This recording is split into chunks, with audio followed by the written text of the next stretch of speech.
나의 생명서 생케 되면 성령님 하심이라. 모든 슬픔 요심 사라져 저의 평강 넘치네. 주님 주시는 참된 평화가 내 맘속에 넘치네. 주의 말씀에 거센 풍랑도 잠잠하게 되도다. 아멘. 천사 소리 높여서 날 찬송할 때에 그 좋은 노래 곡조가 참 아름답도다. 아멘. 가멸유관도 기하고 부활도 기하다. 저 천사 내려보내사 날 양접옵소서. 하나님 말씀 창세기 48장 1절에서 6절 말씀입니다. 다 같이 합독합니다. 시작. 이 일후에 혹이 요셉에게 과기를 내 부친이 병들었다 하므로 그가 곧 두 아들 므낫세와 에브라임과 함께 이르니 혹이 야곱에게 고하되 내 아들 요셉이 내게 왔다 하며 이스라엘이 힘을 내어 침상에 앉아 요셉에게 이르되 이전에 가나안 땅 루스에서 전능한 하나님이 내게 나타나 복을 허락하여 내게 이르시되 내가 너로 생육하게 하며 번성하게 하여 내게서 많은 백성이 나게 하고 내가 이 땅을 내 후손에게 주어 영원한 기업이 되게 하리라 하셨느니라. 내가 애굽으로 와서 내게 이르기 전에 애굽에서 내게 난 두 아들 에브라임과 므낫세는 내 것이라. 르벤과 시몬처럼 내 것이 될 것이요 이들 후에 내 소생이 내 것이 될 것이며 그 산업은 그 형의 명예에서 함께하리라. 아멘. 기도합니다.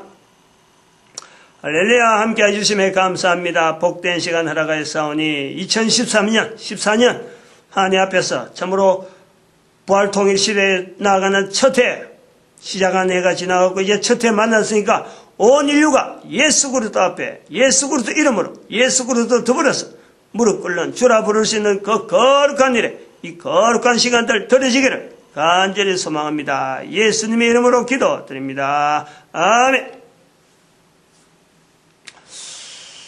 2014년 지금 첫 시간이잖아요. 2014년 첫 주간이잖아요.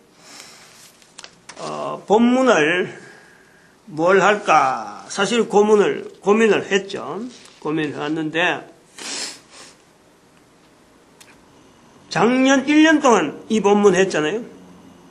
이 본문. 그 작년 12월도 끝냈어요. 이 12월, 12월 29일인가? 끝냈어요. 끝냈는데, 오늘 그 끝냈을 적에 작년에는 전도자 야곱, 전도자 야곱에서 이 본문을 한 거거든. 제목은 전도자 야곱에서 계속해서 했고 본문 똑같은 거예요. 그런데 오늘은 요셉이래, 요셉. 요셉인데 이 본문이라. 그런 거예요. 다른 거예요. 본문은 같은 본문인데 제목이 그러고 내용이 전혀 다르거죠. 방향이 전혀 다른 거예요.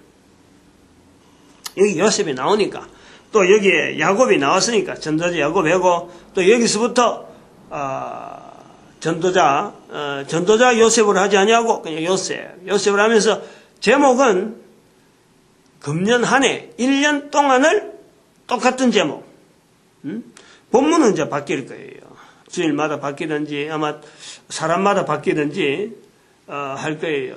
제목은 성령님이라. 성령님이고 성령님 그 다음에 진리 지혜 이렇게 제목이 똑같아요. 그걸 1년 동안 할 거예요. 그래. 뭐 어떤 내용이 나올지 나도 모르는 거지. 사실 두려움이 없지 않아 있죠. 과연 내가 지도를 할 것인가? 제목은 한다고 잡았는데 1년 동안 할 거다 하고는 또 1년 동안 해야 될 정도로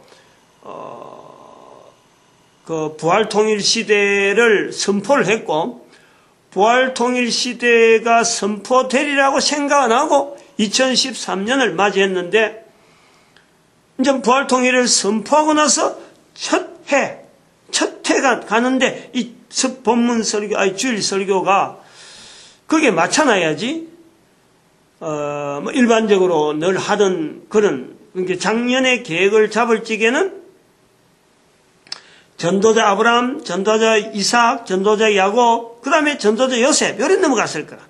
아마 그렇게 전부 다 전도자 이름을 붙이겠다 하고 하다가 전도자 아브라함, 전도자 이삭 하고 전도자 야곱을 하면서 지금 여기 걸린 거예요. 그게 1년 동안 온 거예요. 거기서 언땅 언약자, 언국 언약교, 언사 언약회, 부활통일시대, 이렇게 해서 여기 본문에서 전도자 야곱에서 52주, 51주 동안 한 거예요. 제목이 전도자 야곱 1번, 2번, 3번 이렇게 해서 넘어오다 그게 52번, 1번까지 넘어온 거죠. 시작은 여기 나온 대로 2012년 10월 14일 날부터 이걸 시작한 거예요.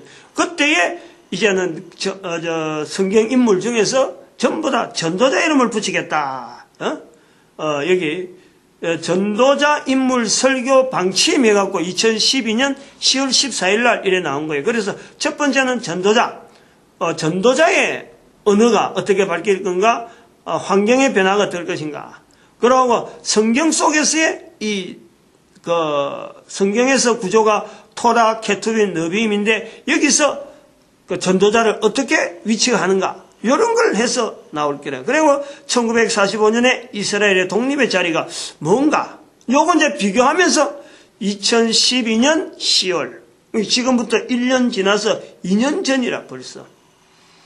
그랬는데 작년 한 해를 야곱 때문에 성경 속에 나타난 시대를 1000년, 아브라함부터 다윗까지 1000년, 다윗에서 그 성경의 신약 마지막까지 해서 1000년, 이렇게 해서 2000년, 그 다음에 신약 끝나고 성경 끝나고 2012년까지 2000년간 그래서 성경 시대를 각각 1000년, 1000년, 2000년, 언땅 언약자, 언국 언약교, 언사 언약회, 그리고 2013년부터 부활통일시대라 라고 선포하고, 부활통일시대라 선포하고 이제는 1월 1일부터 시작해서 1월 1일, 그럼 1월 5일, 오늘 첫 주일 맞이하는 거예요.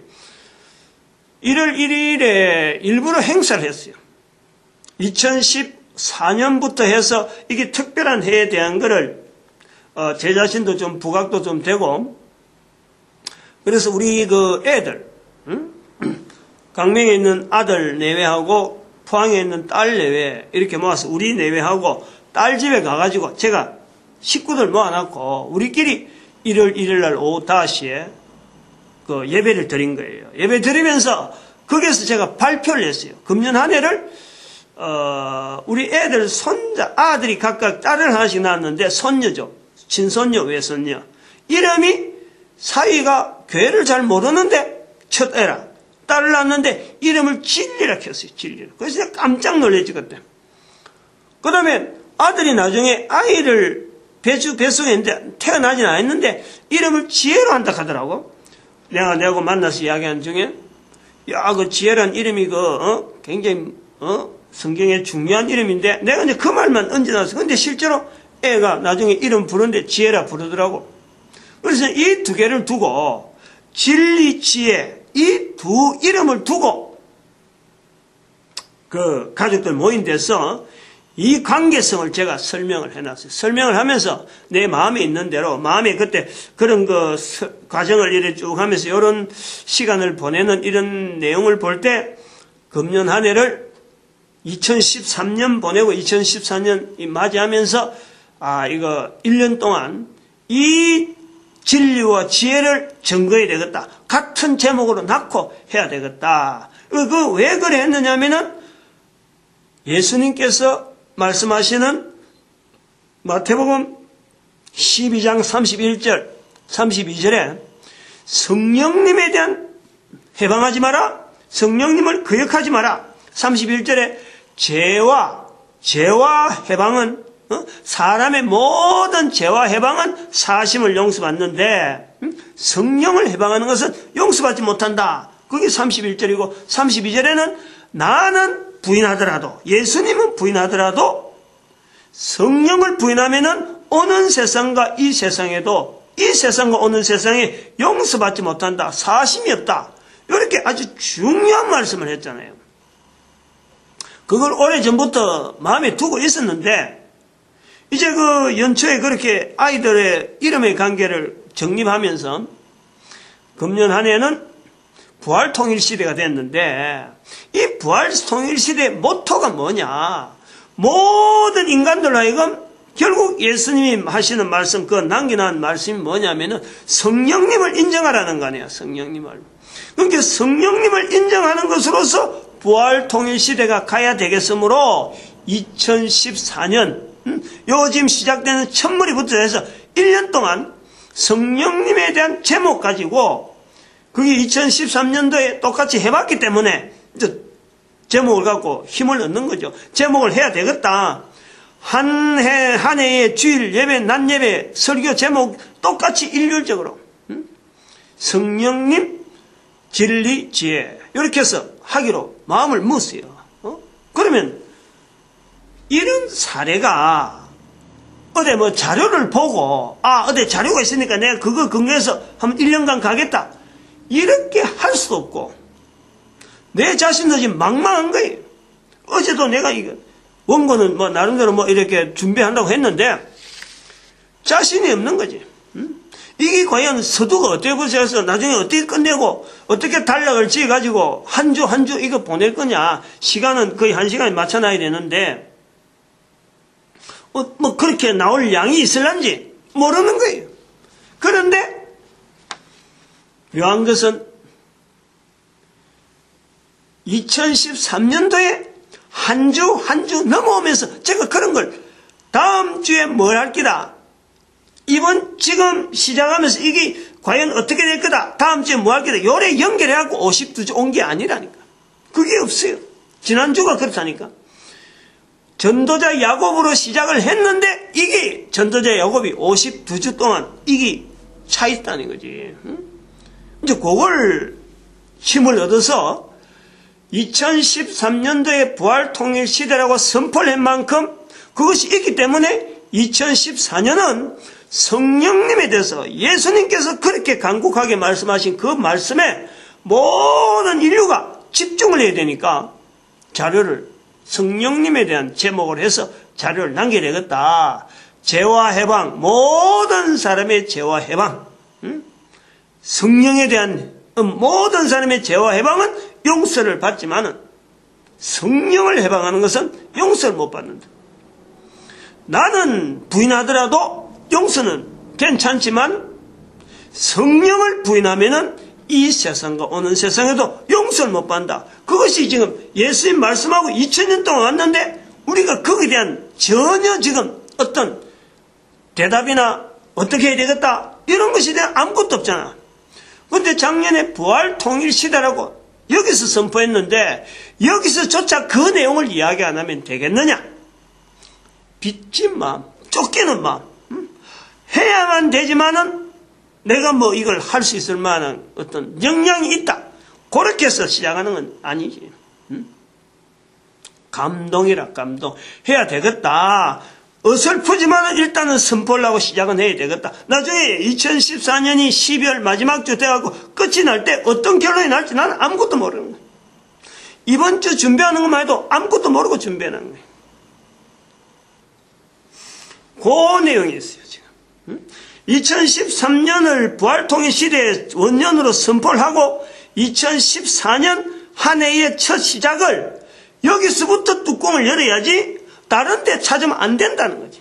당연히 마태복음 12장 31절 32절 자체에서 예수님께서 간곡하고 엄하게 명령하신 그 명령에 의해서 성령님을 인정하는 모든 인간들이 성령님을 인정하는 그 자리로 해서 우리 민족에게 예레미야서 1장 5절에 있는 말씀대로 열방의 선지자라는 자리를 지금 딱 지키게 하는 데에 우리 민족에도 힘이 되고 모든 인류가 지금까지 2000년 동안 이 내용에 대해서 외면하고 있었는데 눈길을 돌리게 하고 원년이라고 하는 그 원년이라고 하는 말의 의미를 분명하게 좀 이렇게 왜 그렇게 원년이라고 하고 부활통일 시대를 했느냐? 바로 이 성령님을 통해서 모든 인간들이 전부 다 집중할 수 있도록 모든 인간들이 그 입으로 예수님을 부인하더라도 성령님을 인정할 정도로 예수님 말씀에 따라 그래요. 그런데 성령님을 인정하면은 예수님을 부인할 수가 없어. 예수님을 부인하면서 성령님을 인정하는 거 이게 안 맞는 거예요. 그게 지금 이스라엘 백성들에게 사실은 지금 역으로 지금 찌르는 건데 이스라엘 백성들이 지금 제자들이 볼 적에 마태복음 12장 31절 32절의 말씀을 들으면서 제자들이 듣고 성령님이 뭐냐 우리가 금시초문이다 요래 하지 않았거든. 다들 알고 있는 내용이라 성령님을 다 표현하는 거라. 그 성령님으로 표현한 내용이 바로 구약에 있는 지혜거든. 지혜. 잠언서에 지혜가 어디 있느냐 지혜에 대해서 물으라 지혜를 인정해라 라고 하는 내용이 전부 지혜. 그게 성령님으로 이스라엘 백성들에게 제자들은 전부 다 그걸 다 성령님을 인식하고 있어요. 그런데 예수님을 인정하고 있느냐 인정하지 않는 거예요. 그 말은 성령님을 인정한다 하더라도 제대로 인정하지 않은 거예요. 이스라엘 백성들이 이걸 잘 들어야 돼요. 잘 들어야 돼요.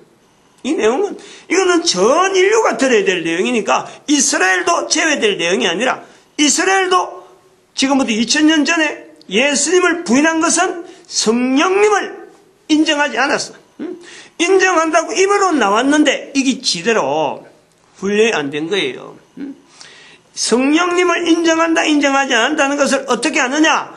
베드로나 제자들이 이야기한 것 그 당시에 있는 사람들이 유대인들이 아는 것처럼 그냥 성령님을 지혜다 성령님이 진리다 성령님이 뭐다 라고 말로 하는 것보다도 더 분명한 것은 바로 예수님을 인정하는 것이 성령님을 부인하지 않는 거예요. 구조가 그런 구조가 나오는 거예요. 그래서 고린도전서 12장 3절에 성령으로 아니하고는 누구든지 예수를 주라 할 수 없다. 딱 못을 박는 거예요. 예수님께서 예수님의 정인되라고 말씀할 때도 내 정인되라라고 그냥 말씀하지 않네요. 성령이 임하시면 성령이 너에게 임하면 이거는 정인은 되어가는 거예요. 정인은 예수 그리스도를 통해서 성령으로 전달되어지는 것은 이거는 그냥 막 당연한 거예요. 당연한 거예요. 이게 부활 통일 시대로 나아가는데 우리가 모든 인간들을 한 구심점으로 잡자. 그거 지금 나타내려고 1년 동안 하겠다 하고 지금 선포한 거예요.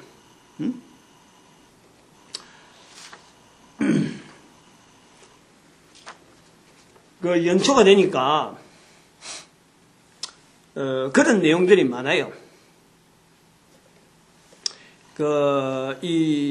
신년에 무슨 기도를 어떻게 할 거냐, 뭘 바라느냐, 또 내일은 또 박근혜 대통령이 취임 후에 첫 신년사, 작년에는 취임하느라고 신년사를 못했는데, 이제, 취임 2년차가 되니까 첫 신년차를 맞아. 똑똑 내하고 같은 거지. 지금 요거 비슷한 거예요.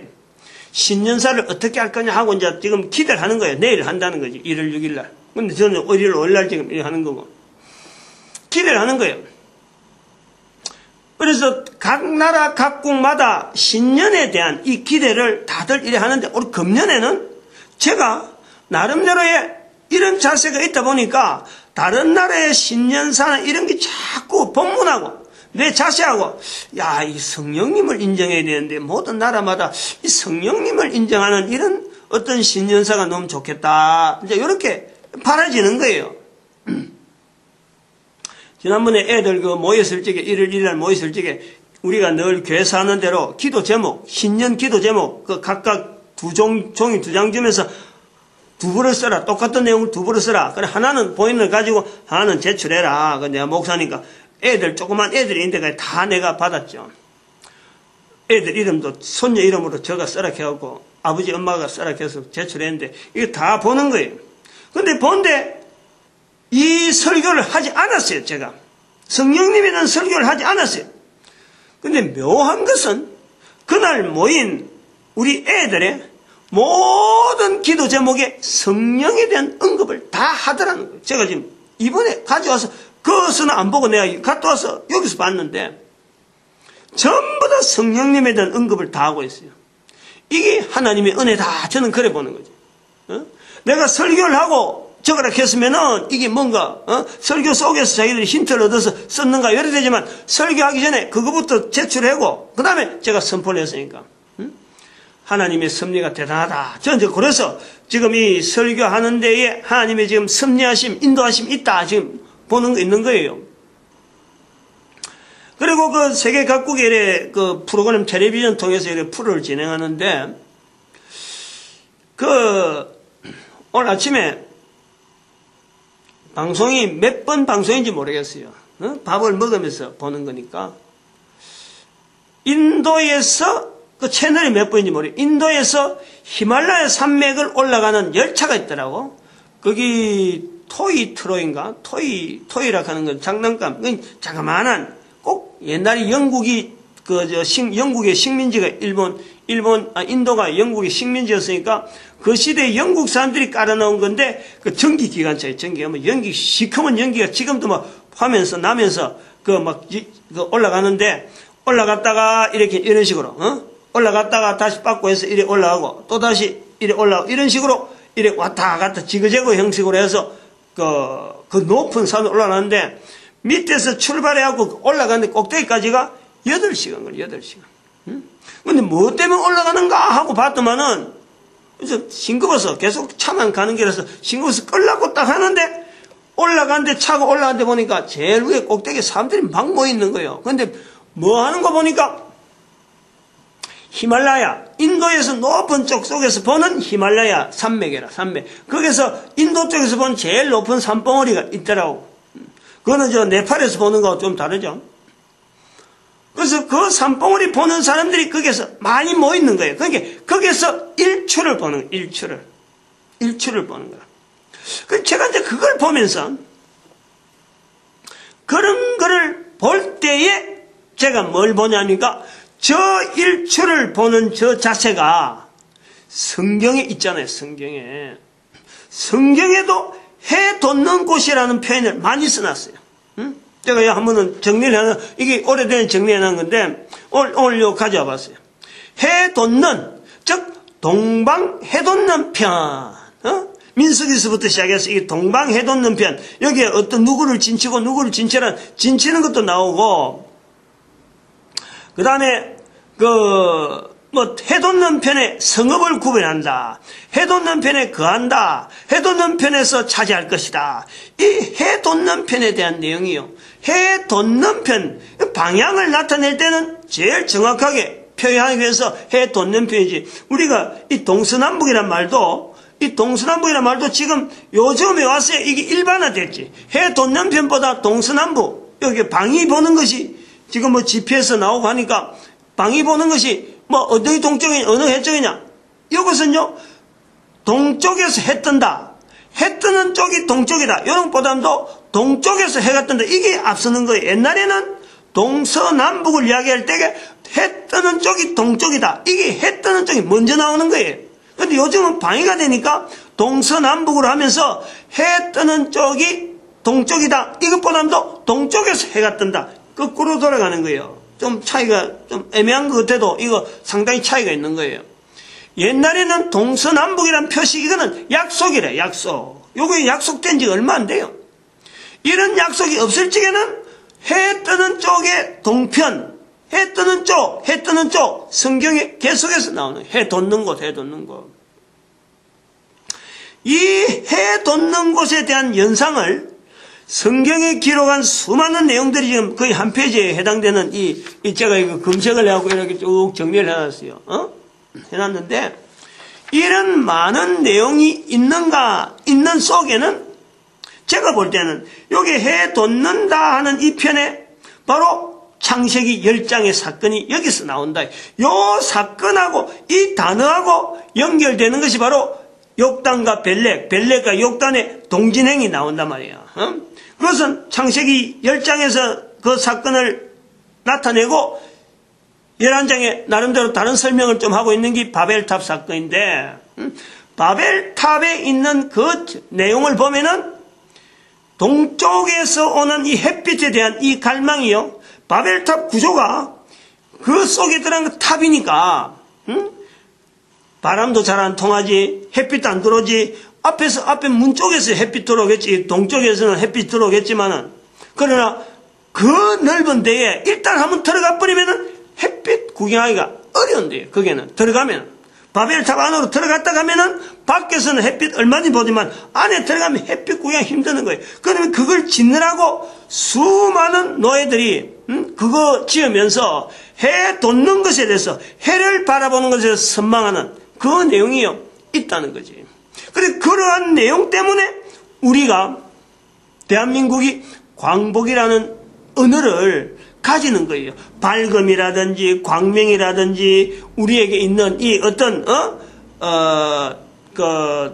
바이칼이라 하는 이 호수도 바이칼, 밝음하는 이 발음이 비슷한 이 러시아의 호수란 말이에요. 거기서부터 이제는 완전히 그것까지 가고 바벨론에서까지 가서 그것부터 흩어지는 거예요. 그까지는 똑같이 가가지고 그것부터 흩어지는 거예요. 그래서 단 할아버지는 만주 쪽으로 와가지고 이제는 그 동해에 있는 밝음을 계속해서 바라보면서 백두산에 거기 올라가서 높은 데서, 밝은 데서 햇빛을 제일 먼저 볼 수 있는 그 자리에서 10월 3일인가 개천절 때 또 올라가서 죄를 지냈다 하고 그래 하는 것이 우리가 전해 들었는 거예요. 그 성경하고 연결해보면 바로 해 돋는 편이다, 밝음이다 하는 이런 데서 먼저 떠오르는 것이, 다른 나라에서 일어나는, 인도에서 일어나는 이런 현상들, 다른 사람들 다 참 해 돋는 날이라 해 돋는 거에 어제도 그렇고 오늘도 그렇고 똑같아요. 1월 1일 해 돋는 게나 지금 가서 해 돋는 게나 똑같아요. 근데 1월 1일 날 신년이라는 것을 기념하기 위해서 그것을 사람들이 찾아가는 거 아니에요. 근데 다른 사람들은 그래 보고 있는데, 저는 그거 보면서 해 돋는 편을 바라보는 저들을, 그 해 돋는 것을 바라보는 그 마음에 내가 뭘 갖고 이렇게 화답이 되었냐면은, 저렇게 해 돋는 것을 바라보는 저 갈망은 결국 우리 대한민국이 온 인류 가운데 쓰임받는 날을 지금 기다리고 있는 모습으로 나는 봤다는 거지. 나는 그렇게 보는 거지. 다른 사람은 어떻게 보든지 간에. 다시 말하면 창세기 10장에 있는 벨렉과 욕단의 그 내용에, 그 표현에서 나오는 욕단의 행진 동진에 대해서 해 돋는 것이라 하는 그에 대한 지향하는 그 내용이, 그 당시에 단 할아버지나 벨렉이, 욕단이나 벨렉이 그걸 하나의 사명을 가지고 하나님께 주시는 어떤 귀한 어떤 사익인 줄 알고 그걸 갖고 지향하는 중심이 해 돋는 편으로 가는 거예요. 근데 그것을 지금은 해 돋는 편에서 떠오르는 해를 바라보는 모든 사람들의 마음에 바로 이 광명과 밝음에 대한 소망, 바람, 그것을 우리 민족이 가지고 있는 1945년에 광복이라는 단어가 그것부터 연결된다. 연결. 조상으로부터 내려오던 이 광복에 대한 바벨탑 사건에서 동진해가지고 밝음을 받아서 그 광명되어지는 그 내용, 광명을 안으면서 이걸 통해서 광복에 대한 빛을 찾았다는 거 아니에요. 빛을 찾았다는 것이 바로 그 백두산에 와서 나타낼 수 있는 제스처라. 근데 그것을 누가 아나요? 아무도 모르지. 근데 그것이 1945년, 5,000년 가까운 세월을 지나서 1945년에 우리의 8월 15일 광복절을 선포할 때 광복이라는 단어가 그것을 떠나는 거야. 왜 해방이라 하지 아니하고 왜 광복이라 썼겠느냐. 그것은 다른 말로 하면은 대한민국을 통해서 앞으로 전 인류가 빛이라고 하는 이 빛이 도대체 어떻게 온 인류에게 다시 적용되어지는가? 바벨탑 사건에서 바벨탑에서 빛을 못 찾아서 헤매는 사람들에게 대한민국 사람들로 하여금 이 우리 열방의 선지자라고 하는 이 어떤 구호로 통해서 우리 민족이 모든 인류에게 빛을 비추는 시대가 올 것이다. 그걸 제가 기대한다는 거예요. 그 내용을 아침에 제가 그 텔레비전 보면서 밤무면서 텔레비전 보면서 올 2014년 1월 첫 주에 이 내용을 연결하는 거예요. 그런 마음이 들더라는 거죠. 그런 마음이. 이런 마음이 한 사람 들고 또 이 자료를 남겼으니까 다른 사람이 또 이런 자료를 보고 듣고 공감만 되어야 되는 게 아니라 자료를 찾아야 되겠지. 실제로 과연 그러한가? 그것이 맞는가? 실제로 좀 막 찾아오고 그래하고 자기 정리를 해야 되겠죠. 그래 하려고 하면은 2013년 1월 1일부터 나오는 그 설교. 그러면 2012년 10월 14일 날, 2012년 10월 14일 그 설교부터 보면은 그 전체적으로 나오죠. 그게 2013년 12월 29일까지 마감이라.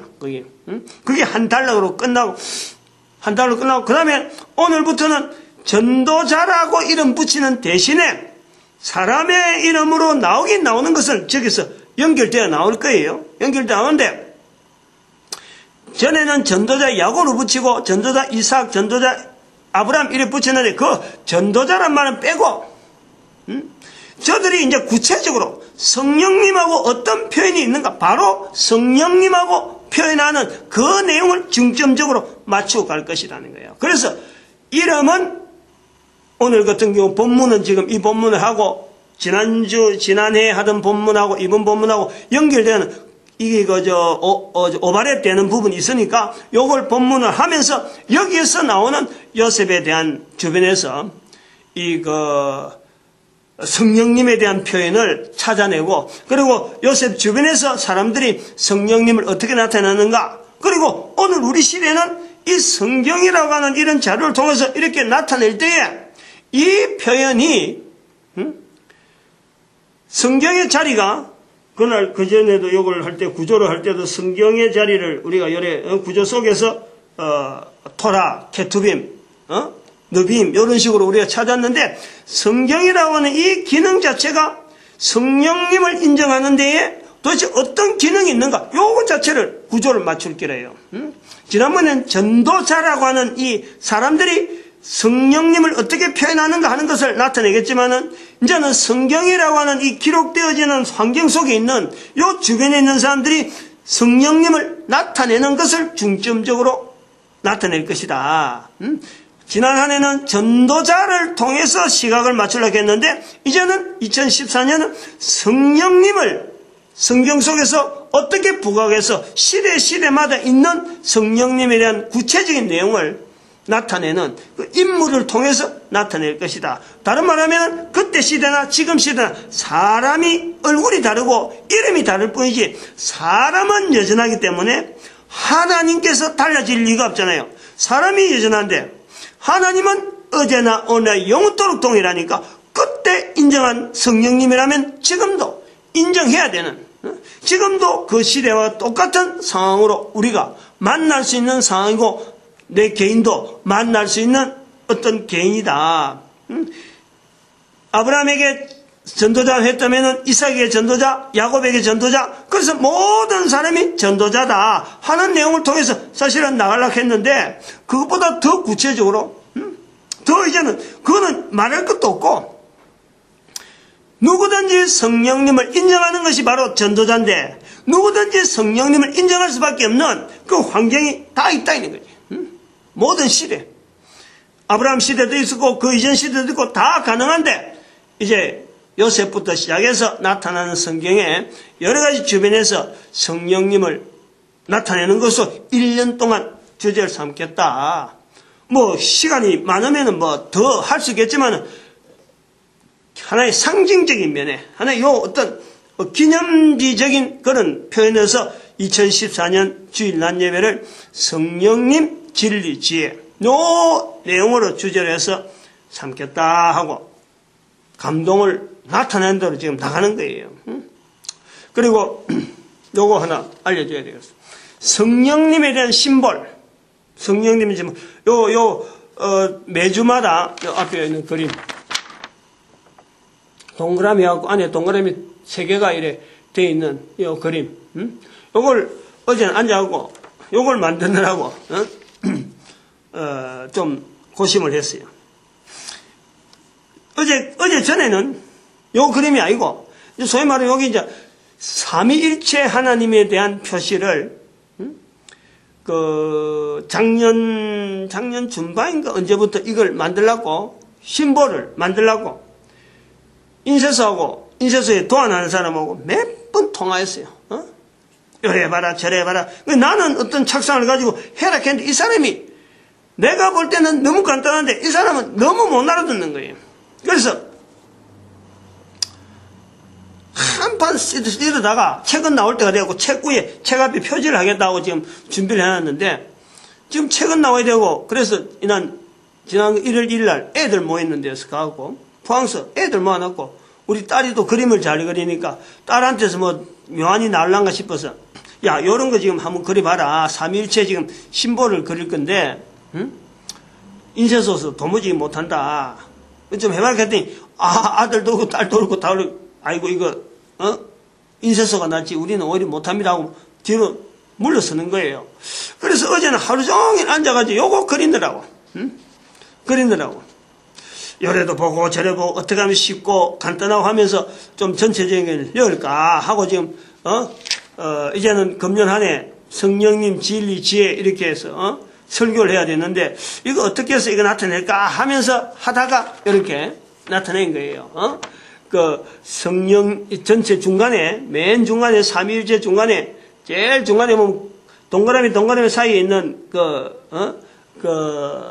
표시 그것이 전체적인 심볼을 나타내면서 진리, 지혜, 교회 이렇게 그리고 생명, 창조, 거룩 요 사역을 통해서 성경에서 이제는 진리와 지혜로 나타내는 성령님을 나타내자 하고 지금 아예 주일 이 교환을 요거 그림이 있는 교환을 해야 될 것 같아서 복사도 지금 잔뜩 해놨어요 지금 매주마다 요걸 쓰려고 금년 안에는 어쨌든 요걸 쓰려고 이제 지금 이제 성령님 진리 지혜 요거 이제 들어가는데 설명하는데 벌써 37분 정도 나왔네요.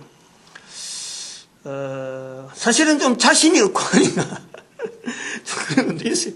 이제 어디서 손을 대야 될지 준비해놓은 건 지금 그래요. 제가 지금 요셉이거든. 요셉을 통해서 이 성령님을 표현하는 문장이 어디 있느냐 이제 요걸 들어간 접근이 이제 그런 거예요. 재작년이죠. 작년 2013년 재작년 12월 19일 내가 안 잊어버립니다. 그건 이번 대통령 선거에서 내가 안 잊어버려요.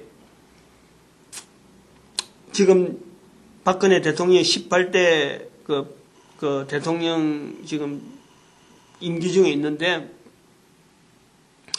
그 대통령 후보 대통령 선거 될 때 대통령 후보로 나온 사람들이 근데 한참 나올 때 12월 19일은 선거일이었고 막 서로 간에 할 때 아마 11월 달이나 10월 달 아마 그리 됐을 거예요. 그 무렵에 후보로 대통령으로서의 그 막 여론조사 하잖아요. 근데 여론하는데 박근혜 대통령 이제 후보로 나온다 했고, 그 다음에 문재인 씨가 그 민주당으로 나온다 그랬고, 문재인 씨하고 같이 이제는 런닝메이트를 할 거냐? 이제 아주 기세를 서로 간에 하던 사람이 누구냐면은 안철수. 지금도 무소속으로 돼 있는 안철수 국회의원 됐죠, 지금은. 그래가지고 인기도라든지 여러 가지 사람들이 선호하는 안철수가 많은데 민주당이라고 하는 당을 얻고 있는 것은 지금 문재인이라. 그리고 이 두 사람이 그걸 합해버리면은 반드시 이 박근혜를 이기도록 돼 있었거든. 전체 여론조사가 그래 나오는 거예요. 근데 이 문재인 씨가 민주당이라는 당을 안고 있으니까 안철수한테 그걸 양보를 안 했잖아요. 그래고 결국 자기가 나와가지고 나중에 보니까 막 대통령 선거, 그 하는 기간 동안 막 서로 엎치락뒤치 하다가 50점 몇 프로 해가지고 51, 실제로 출구조사에서는 50.1%에다가 48.9%. 그 차이가 난, 뭐 0.1점 몇 프로 차이 나는데 나중에 보니까 51점 몇 프로에서 실제 차보가 나는 거죠. 거의 뭐 2%도 안 되는 그런 수준에서 이 근소한 차이를 났단 말이에요. 이제 그것보다도 제가 보는 것은 뭐냐니까 오늘 이 시간에 이야기하는 그때 안철수 씨에 대한 표현을 주변 사람들이 하는 거예요. 안철수 씨를 이거는 이 사람은 경제인이니까 정치에 대해서 전혀 뭐 거의 뭐 아무 안 해본 사람들이니까. 근데 그 사람이 대통령 후보로 나온다 하는 것에 대해서 이제 아직 이 통합이 되기 전에 두 사람이 합의되기 전에 표현하는 여론의 어떤 사람이 거다가 지적을 하는 거예요. 그 사람이 뭐 하면은 어떻게 하겠느냐 하는 것에서 나오는 말이 뭐냐니까 대통령 연습생이라 하는 표현을 하더라고. 정치하는 사람들이 알고 보면은 내가 그 말을 들어보니까 아하 그럼 정치하는 사람들이 다들 대통령 연습생이겠구나 이렇게 제가 인식을 하는 거예요. 그거하고 이제 비교가 뭐가 되냐면은 이 사람들보다 훨씬 전에 삼김시대가 있어요. 삼김시대. 김영삼, 김대중, 김종필. 이 삼김, 삼김시대. 이 사람들은 다른 사람들이 말을 할 때 정치구단이라고 해요. 정치구단. 바둑에 1단, 2단 쭉 올라가서 바둑이 그냥 9단에서 끝나네요. 10단이 없어요. 일부러 10단을 두지 않아요. 9단이 마지막이라고 하는데 근데 지금은 또 바둑이 또 10단을 두는 그런 걸 하더라고. 근데 어쨌든 모든 것의 최종 종결이 바로 9단이라서 끝나는 거예요. 바둑에서 연상할 때 그래야 되는 거예요. 야구도 9회 말 끝나는 거 아니에요. 야구도. 두 단위 안 넘어가거든. 한 단에서 끝나거든. 요거하고 비교하는 거예요. 대통령 연습생하고 정치 9단. 이게 비교가 되잖아요.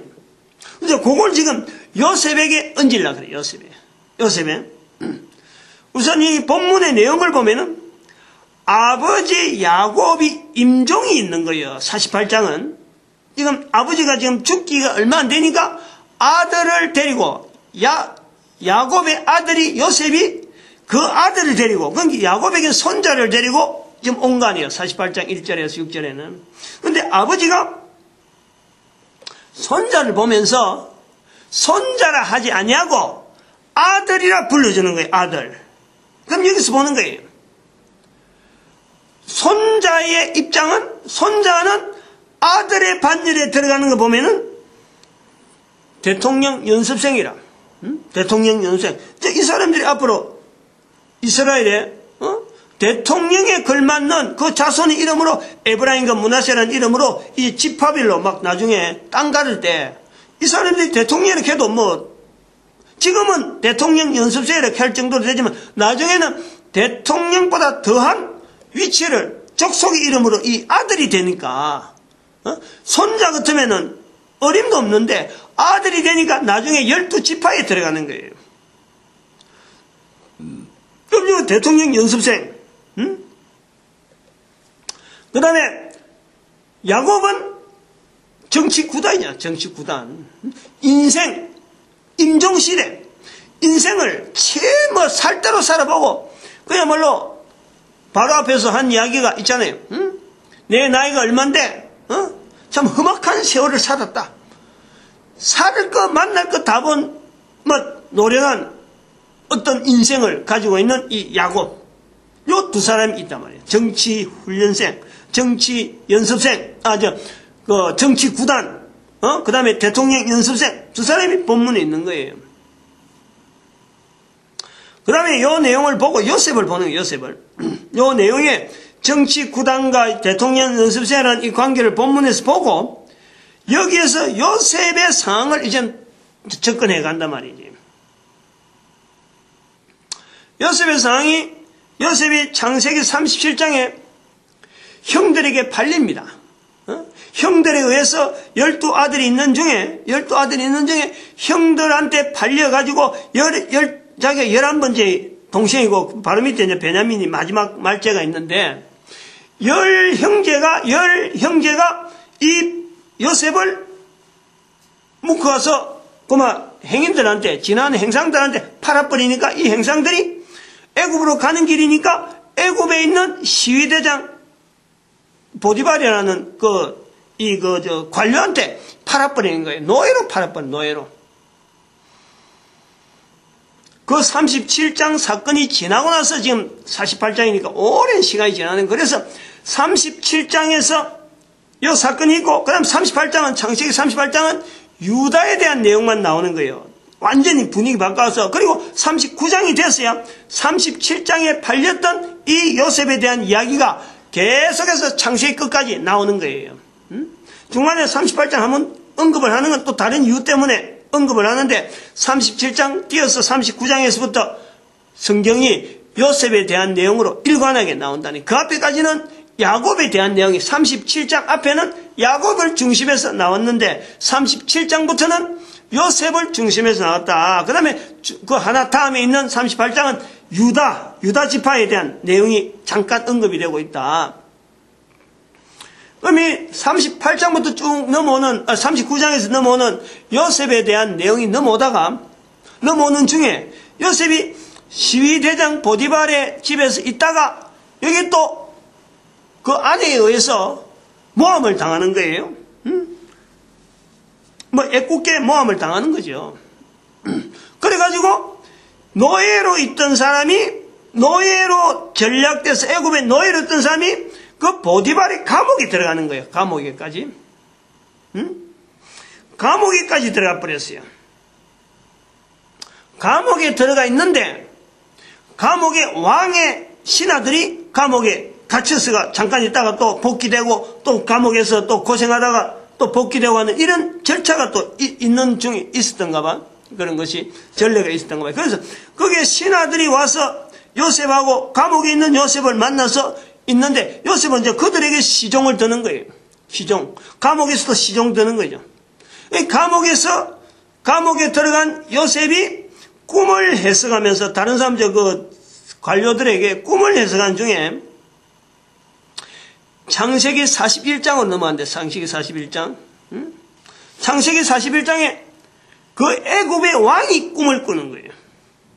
애굽의 왕이 꿈을 꾸면은 늘상 하는 대로 주변에 관료들이 와서 그 왕의 꿈을 해석해주는 전문가가 있는 거예요. 늘 하던 거니까 왕이 꿈을 꿨다 해석해라 해서는 불렀는데 아무도 그 해석을 못하는 거예요. 늘 해오던 일이라. 왕이 꿈을 꾸는 게 요셉 때문에 꿈 꾼 것도 아니고 그냥 꿈을 꿨는데 늘 해오던 관료들이 이걸 해석을 못하고 있다. 그런데 그 관료들 중에서 아까 그처럼 감옥에 있던 한 사람이 요셉의 꿈을 통해서 분명히 자기가 혜택을 본 한 사람이 왕한테 이야기를 하는 거예요. 지금 감옥에 꿈 해석 잘하는 꼬맹이가 하나 있다. 응? 지금 다른 사람들은 해석을 못하니까 꿈 하면 해석하는 거야 어렵지 않지 않느냐. 그래서 한번 불러오라 그러니까 왕이 못한다 그러는데 꿈 하나 해석하는 거 그거 지금 들으려고 다른 사람들이 못한다 그러고 또 누가 또 잘하는 사람 있다 그러니까 그 사람 부르는 거예요. 꿈 해석하려고 부르는 거예요. 꿈 해석. 다른 이유 없었어요. 그런데 꿈 해석을 듣는 꿈 해석을 들은 바로 그 태도가 이게 기이하단 말이에요. 꿈 해석 그래 했느냐? 너 감옥에 있었으니까 감옥에 어떤 위치 너 좀 진급하고 싶으면 진급하고 네 소원이 뭐냐? 소원 한번 들어보고 그냥 어느 상급을 주려고 하면 얼마나 줄 수 있어요. 근데 여기서 이 왕에 의해서 요셉이 국무총리가 되어버려요. 국무총리. 꿈 해석 하나인 것 같고 국무총리가 된다. 우리가 볼 때, 성경을 볼 때 잘못 보는 것 중에 하나가, 노예에다가 감옥소에 있는 노예, 보잘것없고 아무것도 없는데 거기에다가 국무총리가 됐다. 그럼 어마어마한 출세다. 출세가 보는 거예요. 출세로. 우리 이거 전체적으로 잘못 보는 거예요. 이거 출세가 아닌 거예요. 응? 바로는 뭐 출세시킬 수 있는 능력은 있는데 바로가 판단을 잘못했든지 요셉이 이걸 지금 받아서는 안 되는 거예요. 응? 한번 생각을 해봐요. 국무총리라는 것은 아직 이겨야 될 조그만 나라 몇 명사 눈에 보이고 있는 사람들, 나라, 아니, 지방, 한번 쏙 순찰하면 막 하루만 순찰하면 다 끝날 수 있는 그런 조그만 땅덩이, 이 조그마한 소도시라도요, 구미시장 이거 하더라도 인구가 지금 40만이 좀 넘는데 요거 하는 것만 해도 이게 보통 저 감옥에 있는 사람이 구미시장 할 수 있을 것 같아? 어림도 없죠. 누구든지 생각을 안 해요. 누구든지. 응? 아무도 그런 일을 생각지는 못해요. 어떻게 그렇게 국무총리 시키겠다는 생각을 하겠어요. 꿈 하나 해석인 거고. 그리고 주변에 경험을 치면은 나라에 대해서 여러 가지 알아야 될 거, 언어라든지 문화라든지 풍습이라든지 절기라든지, 그래 어느 지방에 뭐가 잘 나오고 어느 국력이 튼튼한데 뭐 참 전술 무기는 어떤 거고 주변에 나라에 대한 정세 이런 거 대해서요 전문가들이 주변에 쫙 있는데, 아니 감옥소에서 뭐 밥 먹을 거 주고 시중하고 햇빛도 못 벌던 그 감옥소에 있는 사람이 그 조그마한 그리고 또 다른 이방민족으로 하고 들어온 이 노예가 나라의 국무총리를 한다? 이거를 생각할 수 있는다는 것은요, 이걸 맡긴다는 것은 바로가 어떻게 보면 도란 거지. 지정신이 아닌 거지. 근데 이걸 또 덜렁 국무총리 시키니까 그냥 뭔지 모르지만은 이거 덜렁 받아버렸어. 응? 국무총리하고 노예하고 이거 구분도 못하면서 요셉은 그냥 덜렁 받은 거예요. 국무총리 하러 가니까 해야 되는 것 같다 하고 그냥 받는 거예요. 여기 대해서 내가 한다 못한다 이런 생각도 못하는 거예요. 그러니까 그만큼 어둔한 거예요. 어둔한 거예요.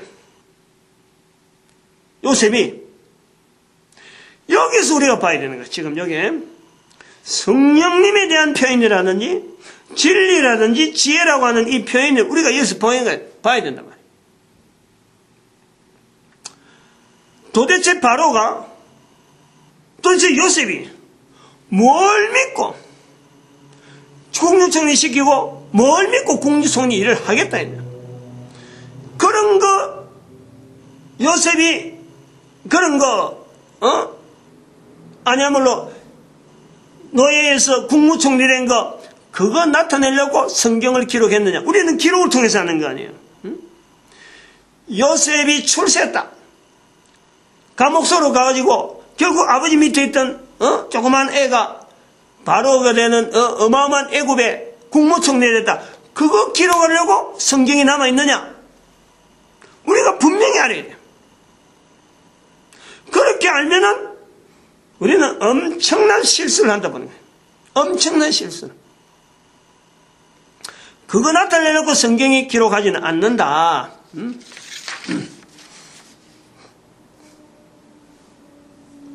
성경은 어떻게 노예가 국무총리가 될 수 있느냐. 어떤 성공담, 한 개인의 성공담. 그래서 아버지한테 어떤 훈련 받았고 어떤 마음을 썼고 어떤 자세를 가져갖고 노예가 국무총리 됐다.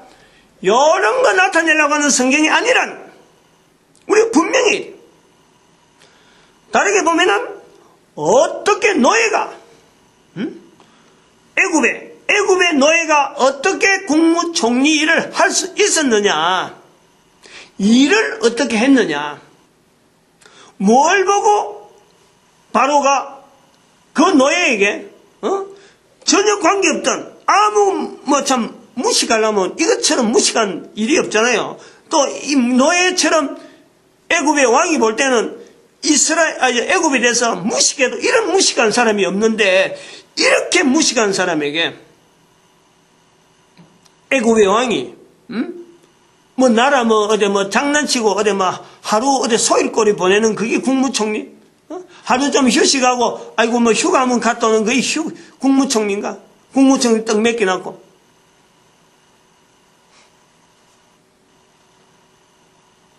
노예가 어떻게 국무총리를 마쳤는가?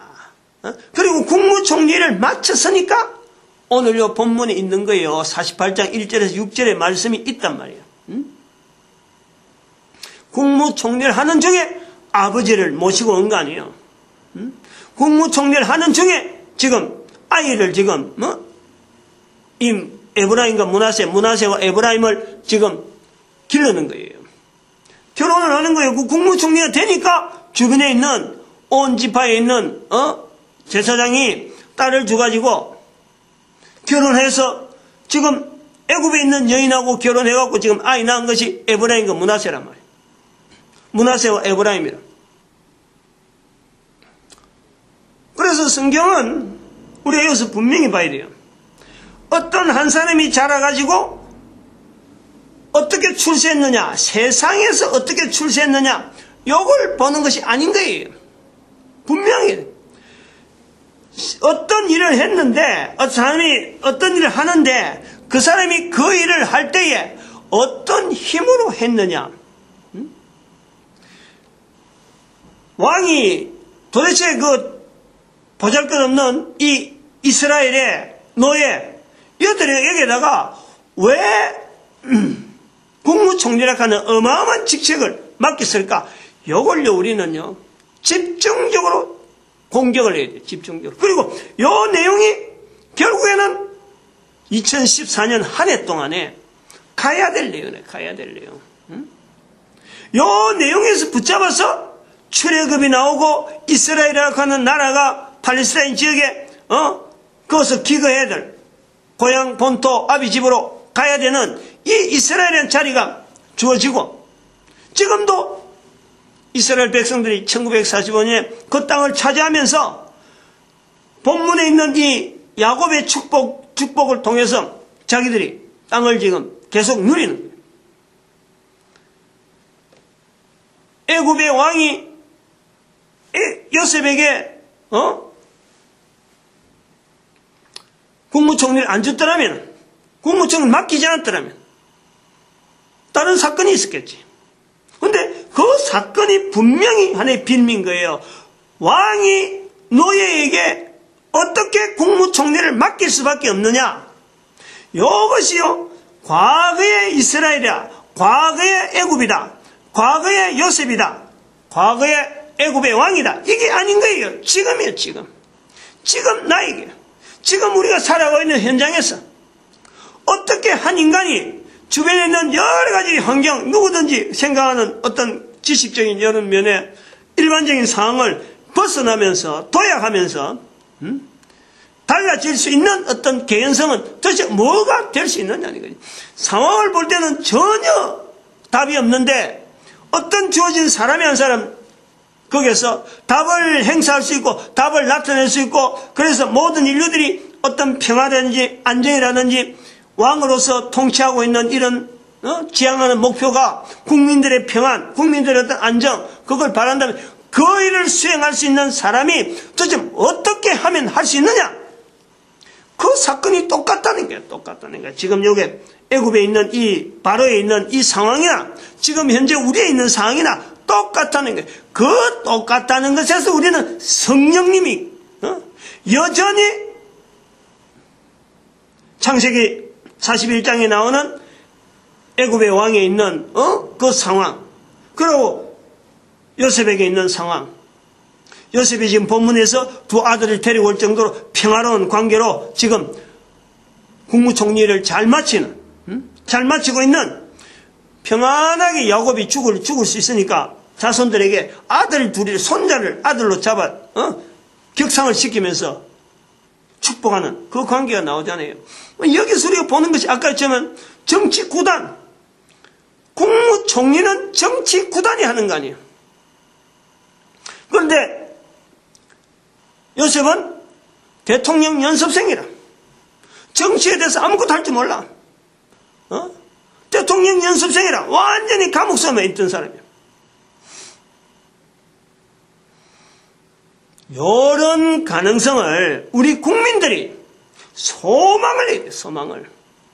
우리 국민들이 소망해야 되고 또 우리 시대에 지금 현재 정치 지도자들이나 현재 어떤 일을 맡아서 지도자로서 앞서 나가려면은 바로 이 성경에서 요구하는, 성경에서 표현하는 과거의 이런 문제를 이래 해결했는데 오늘 우리에 있는 이런 문제를 어떤 기준을 가지고 해결할 것인가? 여기서요 성경이라는 이 자리가요 분명하게 어떤 기능이 나오는 거예요. 성경이 문서만 아니고 바로 지금 이 시대에 과거에 대한 내용을 기록했지만은 지금 이 시대에 어떤 지침서가 되어질 수 있는 성경의 자리가 있다니까. 그런 것을 우리가 인식하는 데 바로 이 성령 하나님에 대한 인식이 지금 누구에게나 요구되어진다.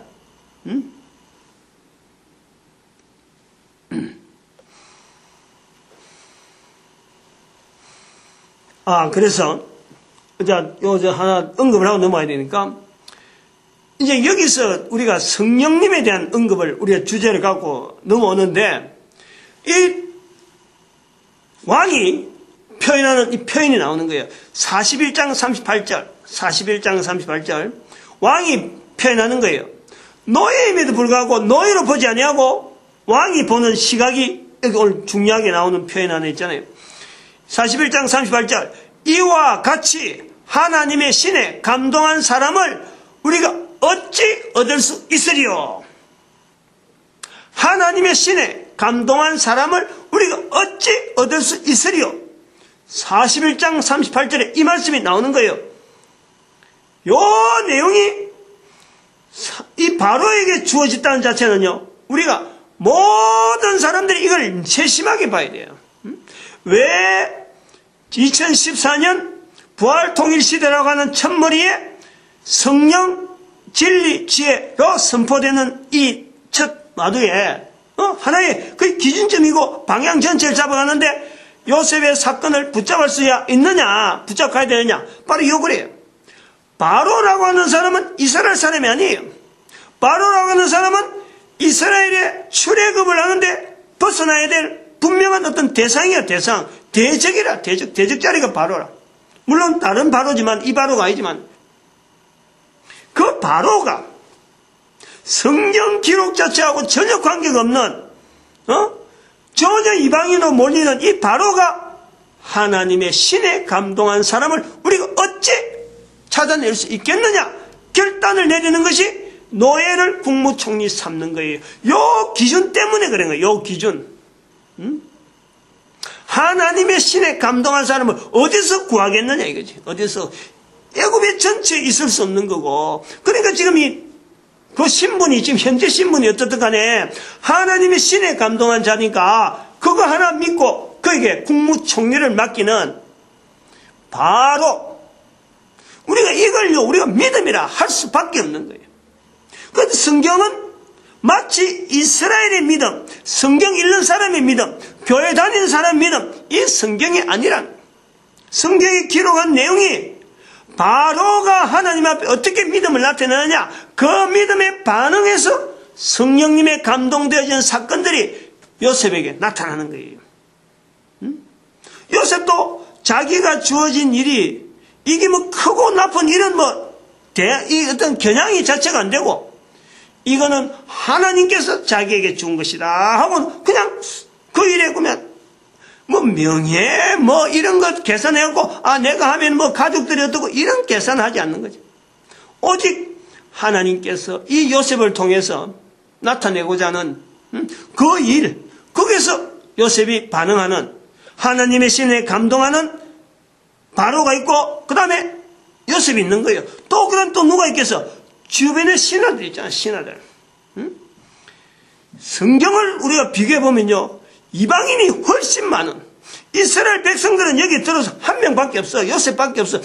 주변의 사람들이 똑같이 요셉에게 나타났던 이 엄청난 일을 인정을 하는 거예요. 하나님의 신에 감동한 것이다 하고 할 때 사람들이 왕에게 탄핵을 하지 않는단 말이야. 이건 탄핵 사건 아니야, 탄핵 사건. 오늘 우리 대한민국 같으면 완전히 탄핵 사건이지. 그러나 탄핵하지 아니하고 모든 사람들이 다 일치적으로 바라보는 것이 성령을 부인하면, 누구든지 아무든지 성령을 부인하면 이 세상과 오는 세상에 사심이 없다. 요 말씀이 그대로 적용되어지는 현장이 지금 창세기 41장 38절의 말씀이다. 오늘은 여기까지. 좀 내용은 조금 더, 여기 있는 내용을 조금 더 다음 시간에 계속해서 가면서 또 바뀔 수 있는 내용이 있으면 또 챕터를 바꾸고 주제 제목 바꾸고 하면 나가겠습니다.